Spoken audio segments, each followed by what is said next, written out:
Kita mau ingat-ingat lagi kebaikan Tuhan selama seminggu ini bahwa Tuhan sangat-sangat baik dalam hidup kita. Dari setiap situasi, dalam setiap hari-hari yang kita jalani, Tuhan tidak pernah tinggalkan kita sama sekali. So kita mau bersyukur pada siang hari ini, kita mau bawa hati kita mau serahkan penyembahan yang terbaik kita untuk Tuhan. Karena kita tahu bahwa hanya Tuhan satu-satunya yang ada dalam hidup kita, pengharapan kita, yang menjaga hidup kita, yang menjaga hati kita. Yes, Jesus.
Ucapkan lebih dalam lagi Tuhan.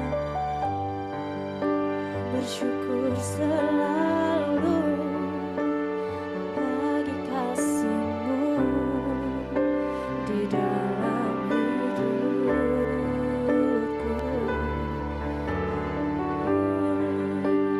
Takkan ku ragu atas rencana-Mu untuk masa depan.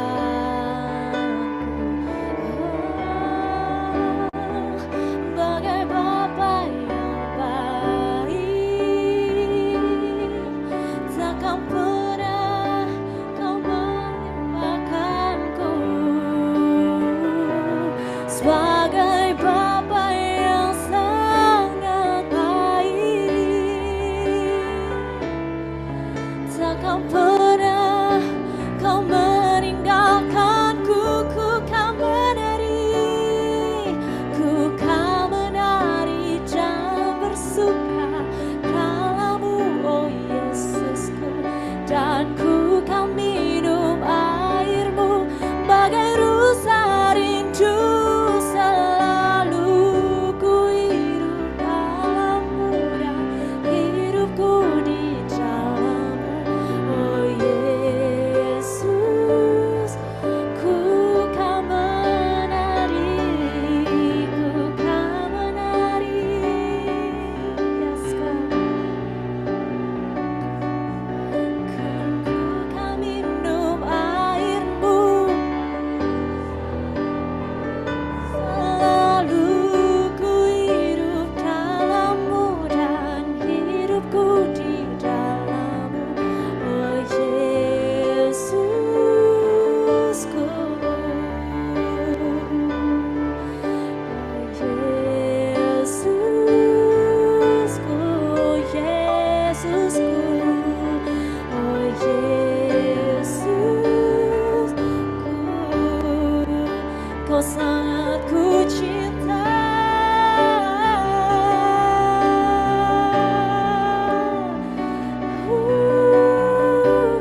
buat Tuhan Yesus Kristus. Haleluya Tuhan. Terima kasih Tuhan untuk waktu ini, untuk hari ini. Kami boleh datang kepadamu Tuhan untuk menikmati satu persekutuan dengan Engkau Tuhan. Satu ibadah Tuhan bersama dengan Engkau Tuhan. Kami bersyukur Tuhan karena Engkau baik buat setiap kami. Kalau hari ini kami masih bisa berada di tempat ini, semua karena kasih dan anugerah-Mu Tuhan. Semua karena kasih setia-Mu Tuhan dalam hidup kami Tuhan. Engkau yang menyertai kami di dalam setiap pergumulan kami, di dalam setiap kondisi kami. Engkau yang menolong kami di dalam sakit penyakit kami, Engkau yang menyembuhkan semuanya. Terima kasih, kami bersyukur kepada Tuhan. Kalau hari ini kami mau dengarkan firman Tuhan, mari berbicaralah. Roh Kudus yang menguasai setiap hati dan pikiran kami mematahkan setiap pekerjaan si jahat di dalam nama Yesus yang berusaha mengganggu, yang berusaha mengambil firman Tuhan dari hati dan pikiran kami. Roh Kudus bekerjalah secara bebas di tempat ini, kami sediakan tempat yang terbaik buat Engkau Tuhan di tempat ini. Terima kasih Bapak, dalam nama Yesus kami berdoa, amin. Amin, puji Tuhan, silakan duduk. Terima kasih Kak Devina. Kak Devina ini kerja di MW di bawah. Devita. Kak Devita ini kerja di bawah di di MW ya. Terima kasih sudah mau melayani, luar biasa. Oke, saya perkenalkan diri saya. Ada teman bapak-bapak, ibu yang baru juga. Kita nyebutnya OCM Partner ya. Jadi OCM Partner yang baru, welcome. Nama saya Hasudungan Sirait. Saya berusaha memiliki bisnis di training, dan saat ini saya sedang mengambil master teologi ya. Jadi kita akan mendengarkan sedikit firman Tuhan tentang guard your heart, menjaga hati kita ya. Next, boleh dibantu Abang Junto. Oke, kita mulai dengan satu ayat yang sangat menarik menurut saya ya. Ayat ini luar biasa ya, membuka mata saya ya. Bahwa kenapa saya pakai bahasa Inggris? Karena di bahasa Inggris ini justru bagus ya kata-katanya. Amsal 4 ayat 23, ini ditulis oleh seorang yang sangat bijaksana, the wisest man in the world katanya ya, Salomo. Dia bilang bahwa keep your heart with all diligence, for out of it spring the issues of life. Jadi ternyata seluruh masalah di kehidupan ini ya, di dalam kehidupan kita itu asalnya dari hati kita. Dia bilang for out of it spring the issues of life. Isu-isu kehidupan, masalah-masalah kehidupan itu munculnya dari hati kita. Dari hati kita, entah kenapa ya dengan hati kita ya. Hati kita ini luar biasa. Ternyata dari sinilah semua muncul masalah-masalah di kehidupan kita. Bukan dari luar. Sakit penyakit boleh datang, tapi kalau hati kita benar, sakit penyakit itu bisa menjadi sesuatu yang baik dalam hidup kita. Masalah keuangan bisa terjadi dalam hidup kita, tapi kalau hati kita betul, itu akan menjadi hal yang baik dalam hidup kita. Tetapi kalau hati kita salah, apapun yang terjadi di luar, mau yang baik, mau yang buruk, itu akan menjadi masalah dalam hidup kita. Bahkan gaji naik pun bisa jadi masalah. Cuma segitu naiknya. Betul nggak? Jadi ternyata masalahnya di hati, bukan di kondisi sekitar kita. Jadi dikatakan bahwa melalui atau dari hati kita lah muncul semua masalah-masalah kehidupan. Boleh minta tolong Kak Junto di nextnya, berikutnya. Ya. Jadi Adam dan Hawa pun, kenapa mereka akhirnya berdosa? Karena Hawa punya keinginan untuk sama dengan Tuhan. Dia punya keinginan hati untuk tahu mana yang baik, mana yang jahat. Kain dan Habil. Kain juga, firman Tuhan bilang dia itu membunuh Habil itu karena hatinya terganggu. Karena persembahannya tidak diterima Tuhan, lalu hatinya terganggu, lalu dia bunuh Habil. Jadi dosa-dosa kita itu munculnya dari hati. Nah, di Markus 7 ayat 18-23 dikatakan, maka jawabnya, apakah kamu juga tidak dapat memahaminya? Tidak tahukah kamu bahwa segala sesuatu dari luar yang masuk ke dalam seorang tidak dapat menajiskannya? Karena bukan yang masuk ke dalam hati, tetapi ke dalam karena bukan masuk ke dalam hati, tetapi ke dalam perutnya, lalu dibuang ke jamban. Dengan demikian, ia menyatakan semua makanan halal ya. Jadi semua makanan halal ya. Jadi Bapak Ibu, babi itu halal ya. Tapi nggak apa-apa, kalau nggak makan juga nggak apa-apa ya. Kita tidak boleh menjudge orang yang makan Dan tidak boleh menjudge orang yang tidak makan, karena kerajaan surga bukan terdiri dari makanan dan minuman. Tapi di firman ini dikatakan halal ya. Tapi kalau batu, kotoran kan bukan makanan ya. Jadi ada orang luar suka bilang sama kita, berarti batu, kotoran boleh dimakan dong. Kan itu bukan makanan ya. Yang di sini di firman Tuhan bilangnya, dia dengan demikian Yesus menyatakan bahwa semua makanan halal. Tapi yang dia katakan yang sangat penting adalah, apa yang keluar dari seorang itulah yang menajiskannya. Sebab dari hati orang, timbul segala pikiran jahat, percabulan, pencurian, pembunuhan, perzinahan, keserakahan, kejahatan, kelicikan, hawa nafsu, iri hati, hujat, kesombongan, kebebasan. Luar biasa loh hati kita itu. Semua hal jahat ini timbul dari dalam dan menajiskan orang. Siapa yang pernah menyangka FS bisa menembak, ya diberitakan, menembak ajudannya sendiri. Siapa yang bisa menyangka bahwa ada seorang anak, ya, MD, bisa menganiaya temannya sendiri sampai masuk rumah sakit dan gak bisa bergerak gitu. Siapa yang bisa menyangka? Mungkin waktu FS masih di proses-proses sekolah ya, terus naik jabatan, itu kan orang memuji-muji ya. Wah kamu hebat, berhasil, luar biasa. Tapi pada akhirnya ternyata dia bisa menembak orang gitu. Itu dari berita ya, saya ngambil dari berita. Tapi itu menunjukkan bahwa hati orang itu memang ada pembunuhan loh. Jadi hati kita ini benar-benar kalau nggak dijaga, berbahaya. Nah kalau Bapak Ibu, yang partner tadi lihat di background pertama saya, boleh dicoba Kak Junto di pertama banget. Nah ini tuh gambarnya penjara. Jadi di bahasa Ibraninya, dengan segala kewaspadaan itu artinya penjara. Jadi Tuhan mau bilang, jagalah hatimu seperti menjaga penjara gitu. Jaganya ketat banget, gak boleh ada yang masuk sembarangan. Gak boleh ada benda-benda tajam masuk. Boleh dicek sendiri ya, OCM Partner semua, di Sabda ORG ya. Bisa diperhatikan di situ, bahwa kata-kata kewaspadaan itu kan, jagalah hatimu dengan segala kewaspadaan. Itu artinya penjara. Jadi benar-benar kita harus menjaga dengan ketat, karena, next lagi ke Markus tadi, Kak Junto, karena, next sebelumnya, karena ada pembunuhan, perzinahan, keserakahan, semuanya itu ada di dalam hati kita. Ada bibitnya, kalau kata orang tuh ada bibitnya. Bibit perzinahan tuh ada dalam hati kita gitu.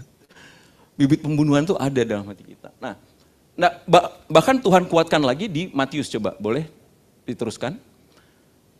Kamu pun masih belum dapat memahaminya, tidak tahukah bahwa kamu segala sesuatu yang masuk ke dalam mulut, turun ke dalam perut lalu dibuang jamban, tetapi apa yang keluar dari mulut berasal dari hati. Nah kan, perhatikan OCM Partner semua ya, Bapak Ibu semua, sebenarnya apa yang keluar dari mulut kita, itu sebenarnya ada dalam hati kita.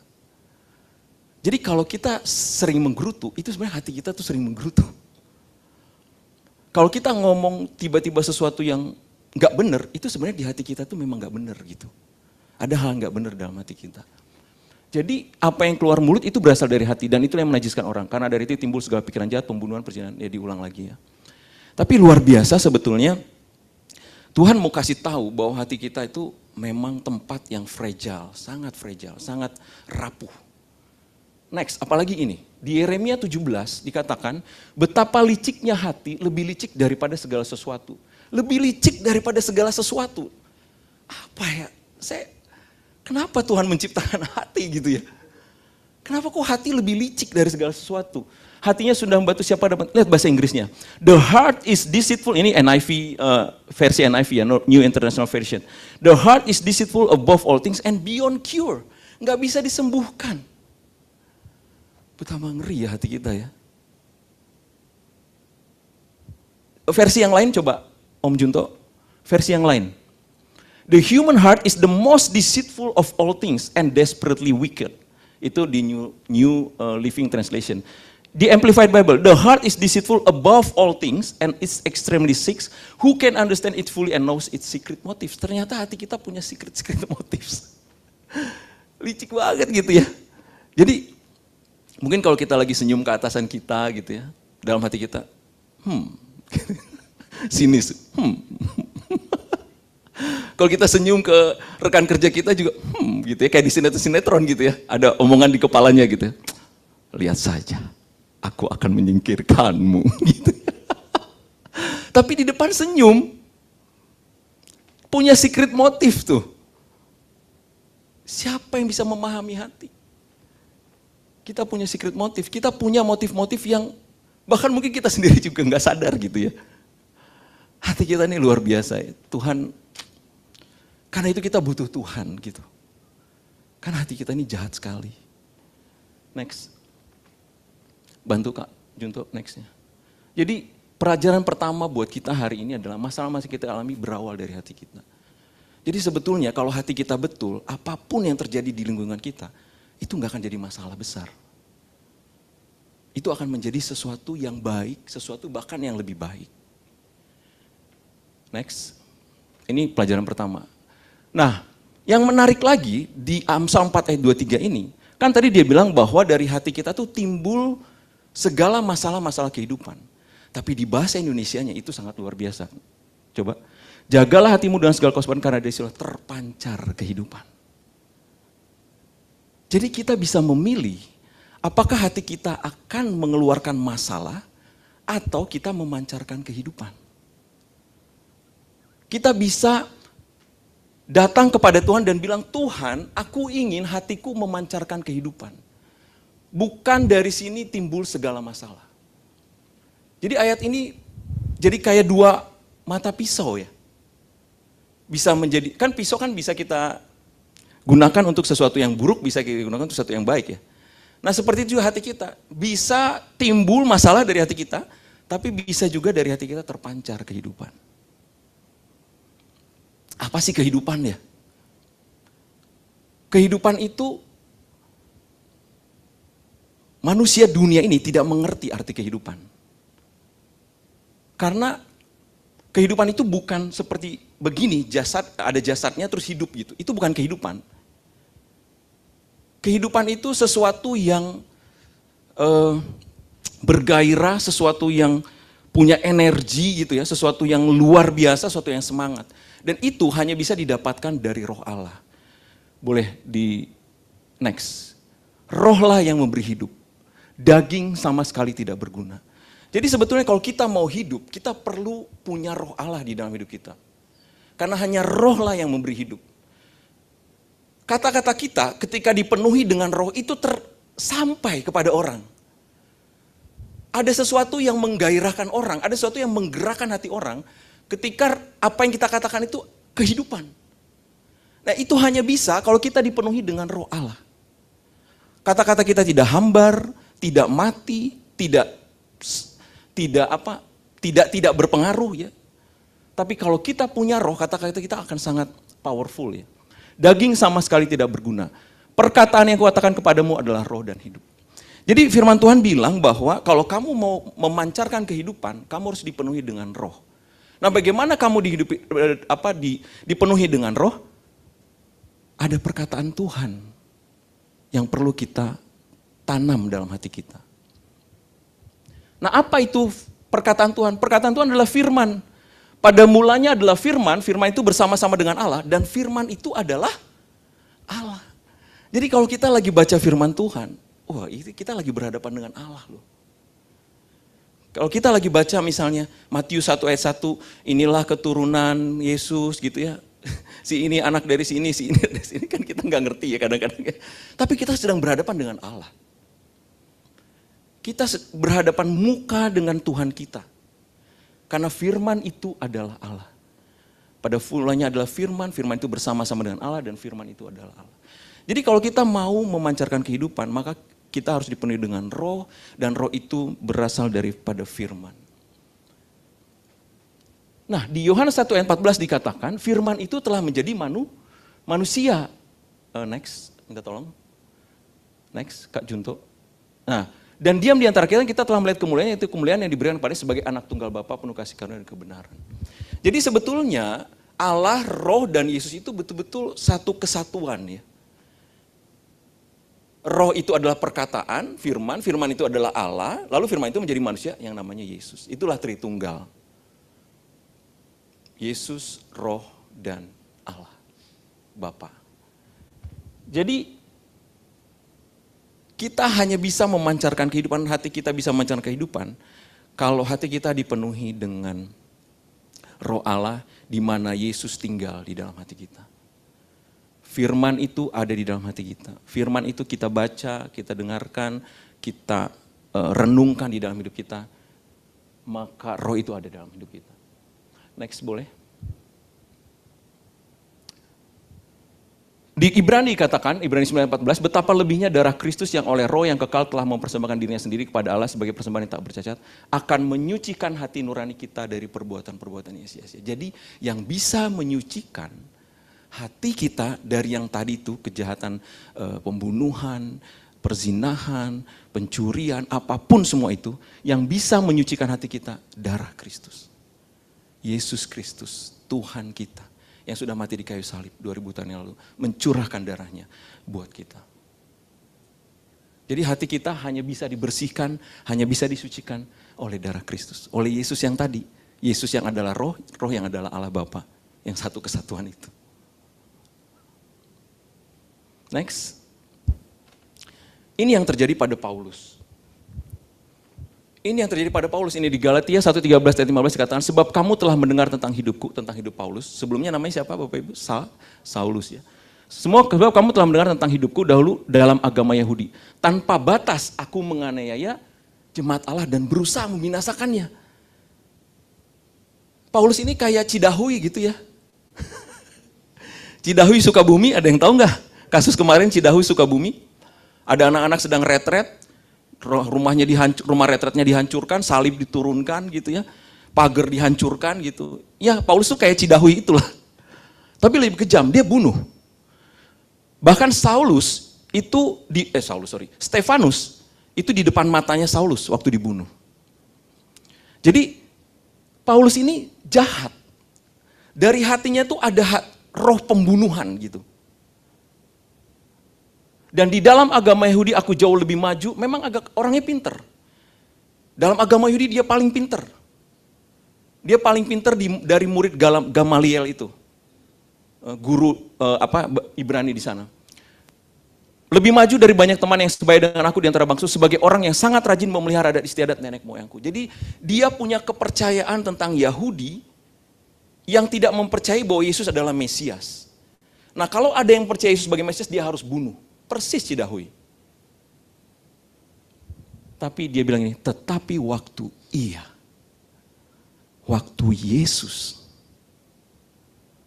yang telah memilih aku sejak kandungan ibuku dan memanggil aku oleh kasih karunia-Nya. Hanya Yesus yang bisa mengubahkan hati manusia. Saulus yang tadinya membunuh, membinasakan, akhirnya menjadi seorang pengkhotbah yang luar biasa, menulis sebagian besar surat yang ada di Alkitab Perjanjian Baru. Dan dia mengerti sekali kasih karunia Allah yang dianugerahkan kepada dia. Karena dia merasa orang paling jahat di dunia ini yang diselamatkan oleh Tuhan Yesus. Karena itu hanya Yesus yang bisa menyembuhkan hati kita, yang bisa memulihkan hati kita. Waktu Yesus memulihkan hidupnya, maka hatinya menjadi baik. Next. Kenapa kita perlu menyucikan hati kita? Kenapa kita perlu hati kita suci? Karena firman Tuhan bilang, berbahagialah orang yang suci hatinya karena mereka akan melihat Allah. Kita bisa melihat Allah dalam setiap masalah kita, dalam setiap sakit penyakit kita, dalam setiap pergumulan kita, kalau hati kita suci. Kalau hati kita buruk, maka semua pergumulan, semua sakit penyakit, semua apapun yang terjadi dalam hidup kita itu akan menjadi keburukan yang lebih buruk lagi dalam hidup kita. Tapi kalau kita punya hati yang suci, maka semua kondisi di dunia ini, di dalam semua kondisi di dunia ini kita akan bisa melihat Allah yang berada bersama-sama dengan kita. Ini yang dialami oleh Daud ya. Daud itu sebenarnya musuhnya itu gede banget gitu ya. Kalau nggak salah sekitar 3 meteran ya. Goliat itu besar sekali. Tapi apa yang Daud lakukan? Daud itu melihat Allahnya. Dia selalu bilang bahwa siapa yang ini orang mempermalukan Allahku yang hidup, dia bilang. Siapa orang ini yang mempermalukan Allahku yang hidup? Daud itu luar biasa, dia melihat kepada Allahnya. Buat dia, Allahnya jauh lebih besar daripada Goliat yang besar di hadapan dia. Karena itu, Daud nggak takut gitu ya waktu menghadapi Goliat itu. Goliat itu kan terlatih, prajurit terlatih. Daud itu bukan prajurit terlatih. Daud itu cuma gembala yang memang luar biasa ya, membunuh bukan membunuh sih. Melawan beruang, melawan singa gitu ya untuk menyelamatkan domba-dombanya yang 2-3 ekor itu. Lalu kemampuan ketepelnya memang luar biasa, mungkin dia sering berlatih gitu ya. Dan kalau Ocean Partner perhatikan, Bapak Ibu perhatikan, pada saat Goliat menghadapi Daud, Daud itu enggak berdiri diem gitu ya. Dia lari menuju Goliat, lalu dia putar, dia lempar gitu. Enggak ada takutnya sama sekali. Justru menurut Daud, karena Goliat terlalu besar lah, maka gampang untuk ditembak. Coba kalau dia kecil, susah ditembaknya. Tapi karena Goliat terlalu besar, gampang untuk ditembak. Lalu dia dibunuh. Dan akhirnya Goliat mati dengan pedangnya sendiri. Daud mengambil pedangnya Goliat lalu dibunuh. Jadi semua masalah yang kita hadapi itu sebenarnya akan menghancurkan masalah itu sendiri, akan menghancurkan si iblis itu sendiri. Bagian kita melihat Allah yang besar. Dan apa yang terjadi kalau Bapak Ibu perhatikan, Ocean Partner perhatikan, pada saat Daud mengalahkan Goliat, pada saat itulah semangat bangsa Israel kembali muncul. Dari sinilah terpancar kehidupan. Tadinya orang-orang udah lemes, udah gak semangat, udah pada takut. Tapi waktu Goliat melihat kepada Allahnya yang besar, lalu Daud melihat pada Allah yang besar dan mengalahkan Goliat. Di situ tiba-tiba semua semangat orang Israel itu muncul kembali dan mereka mengejar orang Filistin sampai habis. Dari sinilah terpancar kehidupan. Pada saat kita bergantung kepada Allah, berharap kepada Tuhan, maka akan ada kehidupan yang terpancar dari hidup kita. Next. Dari hati kita yang dipenuhi roh bisa terpancar kehidupan. Ini pelajaran kedua kita. Dari hati yang dipenuhi dengan roh Allah bisa terpancar kehidupan. Yang pertama tadi, dari hati kita timbul segala pikiran jahat. Tapi yang kedua, dari hati kita yang dipenuhi roh bisa terpancar kehidupan. Next. Nah, bagaimana kita mempertahankan hati yang tadi awal kita sudah dibersihkan oleh Tuhan Yesus ya, masuk dalam hati dan Dia menyucikan kita, tapi kita perlu pertahankan. Dan firman Tuhan katakan, dengan apakah seorang muda mempertahankan kelakuannya bersih dengan menjaganya sesuai dengan firman Tuhan. Jadi firman Tuhan lah yang akan menjaga kita supaya kita tetap suci dan tetap tertuju kepada Tuhan. Lalu Dia bilang, jangan biarkan aku menyimpang dari perintahmu, dalam hatiku aku menyimpan janjimu. Mari kita simpan janji Tuhan supaya kita jangan berdosa terhadap Tuhan. Jadi di dalam hati kita jangan biarkan ada hal-hal negatif ya. Jaga sekuat penjara ya. Jangan ada hal negatif dalam hati kita. Pegang janji Tuhan, baca firman Tuhan dan pegang janji Tuhan itu.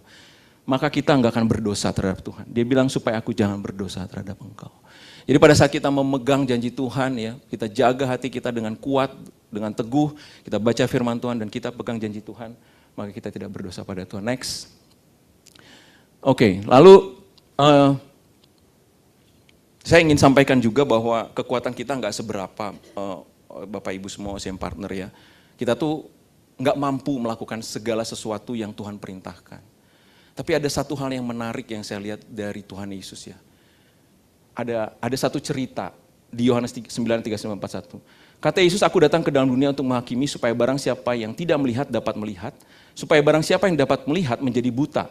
Kata-kata itu didengar oleh beberapa orang Farisi yang berada di situ dan mereka berkata kepadanya, apakah itu berarti bahwa kami juga buta? Nah ini yang menarik. Jawab Yesus kepada mereka, sekiranya kamu buta, kamu tidak berdosa. Tetapi karena kamu berkata kami melihat, maka tetaplah dosamu. Jadi Tuhan itu pengen bilang, kalau kamu menyerah kepada Tuhan, mengakui dosa-dosamu, mengakui bahwa kamu tidak sanggup untuk melakukan ini, Tuhan akan menolong kamu. Tapi kalau kamu tetap melihat bahwa kamu hebat, kamu luar biasa, kamu bisa, kamu mampu, tetaplah dosamu. Betapa Tuhan itu tidak menyukai kesombongan dan kekuatan manusia. Ya. Kita merasa paling bisa taat pada Tuhan. Kita merasa paling hebat, paling bisa melakukan firman Tuhan. Tuhan enggak suka. Next, coba kita lihat. Ada satu ayat lagi. Ini perumpamaan nih. Ada satu orang Farisi yang doanya begini. Karena aku tidak sama seperti seorang orang lain. Bukan perampok, bukan orang lalim, bukan pezinah, bukan seperti pemungut cukai ini. Aku berpuasa 2 kali seminggu, aku memberikan 1/10 dari segala penghasilanku. Sombong doanya kepada Tuhan. Ya. Tapi pemungut cukai berdiri jauh-jauh, tidak berani menengadah ke langit, melainkan memukul diri dan berkata, ya aku Allah, kasihanilah aku orang berdosa ini. Aku berkata kepadamu, orang ini pulang ke rumahnya sebagai orang yang dibenarkan Allah. Dan orang lain yang tadi yang Farisi itu tidak. Sebab barang siapa meninggikan diri, ia akan direndahkan. Barang siapa merendahkan diri, ia akan ditinggikan. Sebenarnya bagian kita tuh sederhana. Kita bilang sama Tuhan, Tuhan saya nggak sanggup. Saya nggak sanggup jadi orang hebat, jadi orang baik, jadi orang luar biasa. Tapi saya tahu Tuhan yang menyanggupkan saya. Oleh anugerah Tuhan saya mampu. Oleh anugerah Tuhan saya bisa menjaga hati saya. Oleh anugerah Tuhan saya tidak akan berzina. Oleh anugerah Tuhan saya tidak akan membunuh.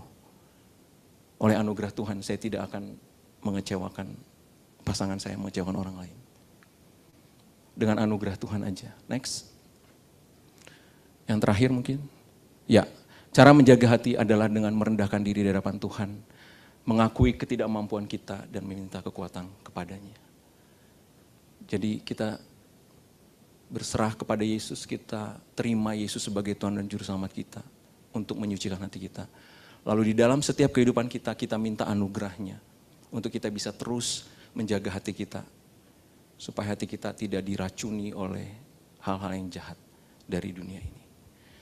Oke, puji Tuhan. Terakhir ya, sudah ya. Oh ini, above all else. Ini versi yang lain dari Amsal 4 ayat 3. Di atas segalanya, jagalah hatimu. Firman Tuhan bilang.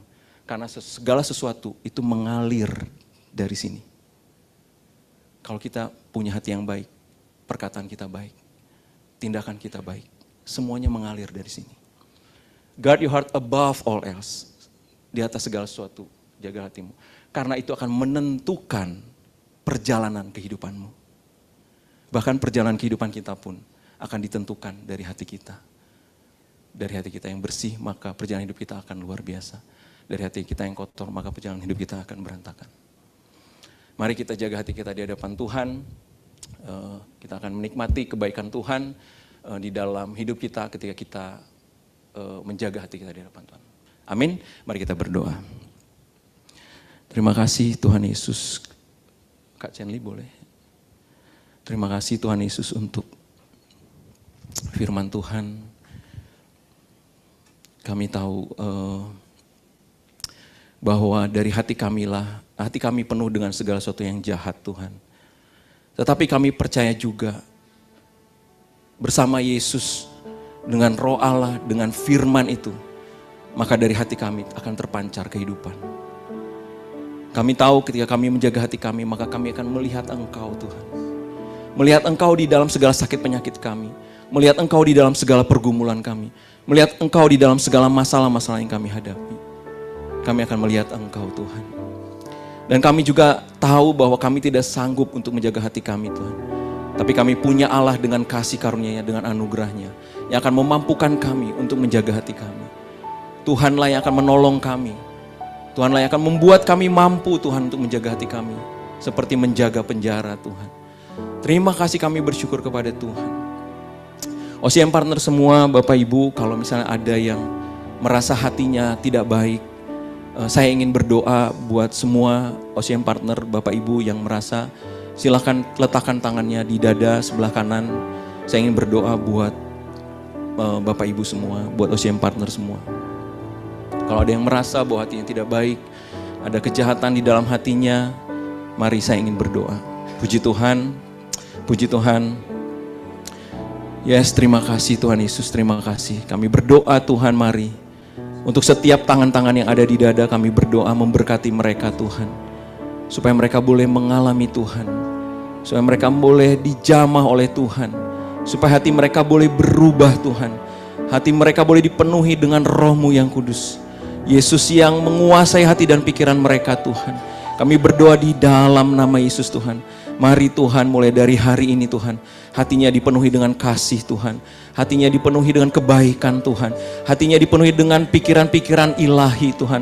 Hatinya dipenuhi dengan keinginan-keinginan ilahi Tuhan. Kami berdoa di dalam nama Yesus Tuhan. Hati yang baru Kau berikan Tuhan buat mereka Tuhan. Hati mereka menjadi baik, menjadi baru, menjadi penuh kasih Tuhan. Terima kasih Tuhan, tidak ada lagi kejahatan, kebencian di dalam hatinya. Semua dendam dilupakan Tuhan. Semua sakit hati diabaikan di dalam nama Yesus Tuhan. Mereka lebih dulu meminta maaf Tuhan kepada siapapun yang menyakiti mereka. Kami berdoa di dalam nama Yesus Tuhan. Mari kami bersyukur kepada Tuhan. Terima kasih Bapak, terima kasih. Kami bersyukur Tuhan, Kau Allah yang baik. Terima kasih untuk setiap yang sakit juga boleh letakkan tangan yang sakit. Dimanapun sakitnya ada, mungkin di perut, mungkin di dada, mungkin di jantung, dimanapun kita mau berdoa bersama-sama. Kita percaya darah Kristus sudah menyembuhkan. Kami percaya Tuhan, Tuhan Yesus, darah Kristus, kematian-Mu di kayu salib itu sudah menyembuhkan seluruh sakit penyakit kami Tuhan. Terima kasih Bapak, kami berdoa untuk setiap yang sakit di dalam nama Yesus Tuhan. Mari kesembuhan mengalir saat ini Tuhan. Darah Kristus membasuh dan menyembuhkan semua sakit penyakit yang diderita. Terima kasih Bapak, kami percaya kesembuhan sudah kami terima. Tidak ada lagi sakit penyakit dalam tubuh kami. Terima kasih Bapak, terima kasih. Di dalam nama Yesus kami berdoa, haleluya. Kita sama-sama katakan amin, amin, puji Tuhan. Berikan kemuliaan buat Tuhan.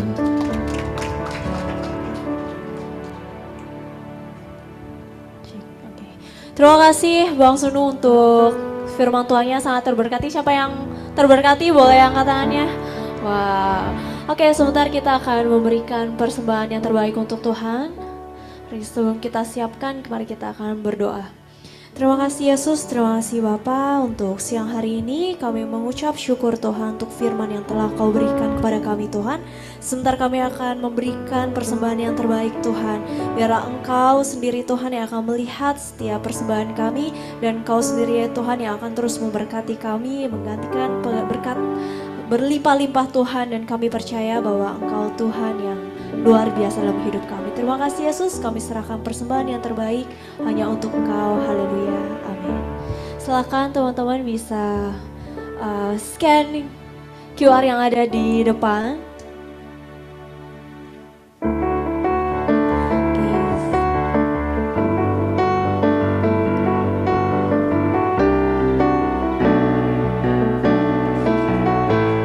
Sambil menunggu ya, kita akan pujikan.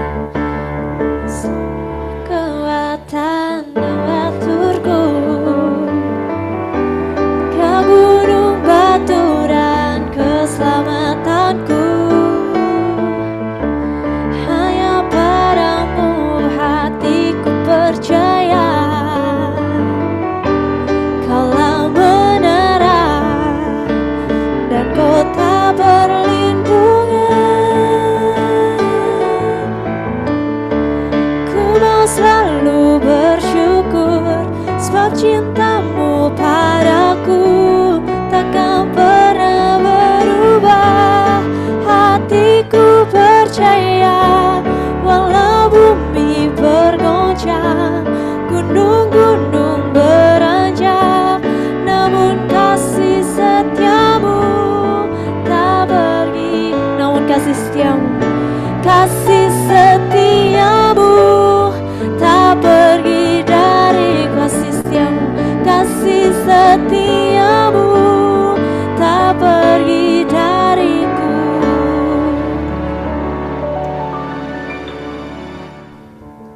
Terima kasih buat semua yang hadir, terutama yang baru juga ya. Ada Kak siapa? Nirmala ya? Nurlela, ada Kak tadi si Tanggang, Agustina. Si Tanggang ini Kak siapa? Hetty. Yanti, Abang, Kak Koko, Ken, Kak. Oh ini udah pernah ya Kanina ya? Baru sekali ya? Oh saya salah lihat.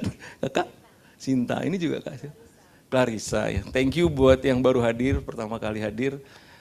Kita ada minggu 1 dan minggu 3 selalu ya. Jadi sekarang tanggal 4 berarti tanggal 18. Kita juga sediakan freelance, kalau ada teman-teman yang mau ikut join OCM event ini silahkan. Terima kasih juga untuk tadi Kak Chenli dan Kak Devita yang sudah melayani. Next kalau ada yang mau melayani boleh juga.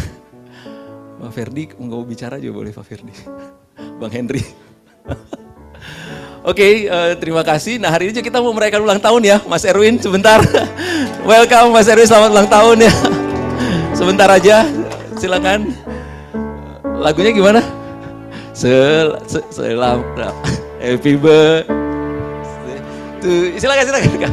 Sebentar aja, sebentar. Ayo, 5 menit. Ulang tahun Mas Erwin. To you, happy birthday dear Erwin. Happy birthday to you. Sekali lagi. Happy birthday to you. Happy birthday to you. Happy birthday, happy birthday, happy birthday to you. Tiup lilinnya, tiup lilin. Udah, ya udah tiup aja langsung. Oke, puji Tuhan, tepuk tangan dulu. Yeay. Ada yang mau di-sharing sebentar? Iya, terima kasih buat surprise-nya, sekali lagi buat perhatiannya teman-teman OCM Partner. Tuhan baik, ditambahkan 1 tahun lagi usia saya dengan luar biasa perjalanan 1 tahun kemarin. Dan ya apapun yang terjadi Tuhan Yesus baik, itu aja ya. Oke, dan ya apa? Oke, apa namanya, nanti ada itu makan ayam gepok Pak gembus gitu ya. Kalau kangen dengan sambal apa nih, owner enggak, franchise doang. Iya iya, oke, selamat menikmati nanti. Tuhan Yesus memberkati. Oh ya Pak Yofi. Pak Sudung juga ya. Pak Sudung bilang sama saya ada yang ulang tahun Mas Erwin katanya. Makanya tadi saya usahain datang ke sini walaupun terlambat Pak. Karena karena orangnya sangat positif vibe sekali ya. Mas Erwin ini beri dampak yang positif buat setiap pekerjaan. Nah, saya percaya berkat Tuhan berlimpah-limpah buat Mas Erwin ya. Yuk kita berdoa, kita angkat tangan semua sama-sama, kita tumpangkan tangan. Bapak, kami bersyukur kalau saudara kami berulang tahun hari ini Tuhan. Sama seperti yang firman-Mu katakan Tuhan, ketika Yesus semakin bertambah usianya, bertambah besar, bertambah hikmatnya Tuhan. Bertambah berkat penyertaannya Tuhan. Kami percaya itu juga terjadi buat Mas Erwin Tuhan. Bukan sekedar umur yang bertambah, nilai yang bertambah Tuhan. Tapi ada janji-janji Tuhan yang luar biasa buat hidupnya Tuhan. Ada pernyataan-pernyataan Tuhan yang kuat senantiasa di usianya Tuhan. Kami berdoa di dalam nama Yesus. Mas Erwin jadi berkat yang besar buat kantornya. Kantornya diberkati berlimpah-limpah Tuhan melalui keadaan dia Tuhan. Keluarganya diberkati berlimpah-limpah Tuhan. Gerejanya, pelayanannya diberkati berlimpah-limpah Tuhan.